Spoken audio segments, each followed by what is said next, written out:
Bonjour et bienvenue sur France 3 Aquitaine, c'est Sporac. On est ensemble en direct jusqu'à midi pour décortiquer le meilleur de l'actualité sportive en Aquitaine. Et voici tout de suite le sommaire de ce dimanche 9 mars. On en reparlera. On ouvre ce Sporac avec des athlètes de haut niveau qui préparent les JO de Pékin avec la plus grande rigueur. Ils s'entraînent quotidiennement avec un objectif, rapporter une médaille. Mis à part leur handicap, rien ne les différencie des autres athlètes. Comme eux, ils font partie de l'équipe de France. Comme eux, ils s'entraînent à Talence, au Creps. Reportage Edmond Lataille à Thierry Julien.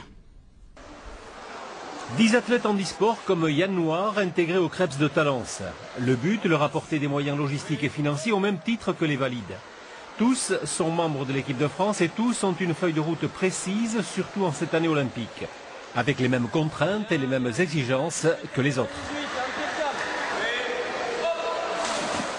On travaille beaucoup en charge, il y a beaucoup de kilomètres, mais je sais ce qu'il faut faire pour arriver aux objectifs, donc je suis prêt à passer par toutes les difficultés.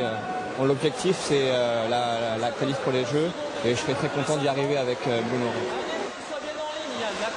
Vous prenez Alain Bernard ou Laurent Manodou, c'est exactement les mêmes charges de travail, la même préparation physique, mis à part bien évidemment le handicap qui est différencié, quoi. Mais sinon c'est les mêmes sacrifices et la même envie, quoi. C'est un régal à entraîner parce que niveau mental, c'est un régal pour les entraîneurs, quoi. Quelle que soit leur discipline, les athlètes du groupe handisport d'Aquitaine utilisent les installations du Creps pour une préparation optimale. Jamais j'avais eu l'occasion d'être prise en charge comme ceci. Pour moi, c'est inespéré. C'est vraiment un honneur d'être dans ce groupe.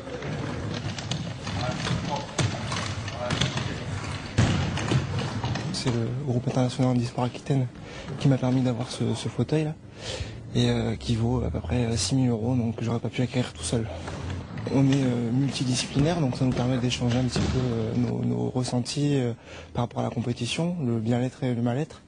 Et ça nous permet un petit peu à tous de progresser, de se servir de l'expérience des autres pour avancer. Entre les membres du groupe handisport et les autres, les échanges sont permanents. Cours et entraînement en commun, vie partagée tout simplement. Petit à petit, on va les intégrer dans ce système de préparation, de compétition, en espérant d'aller jusqu'au bout. La finalité, c'est pas forcément que d'avoir des médailles. La finalité, elle est aussi de faire de ces gens-là des gens qui donneront un sens à leur vie, quoi. Si tant est que le sport puisse les aider, on pense que oui. Suivi par une équipe de 9 spécialistes, le groupe international handisport Aquitaine de Talence s'ouvre absolument à toutes les disciplines. Le hockey sur glace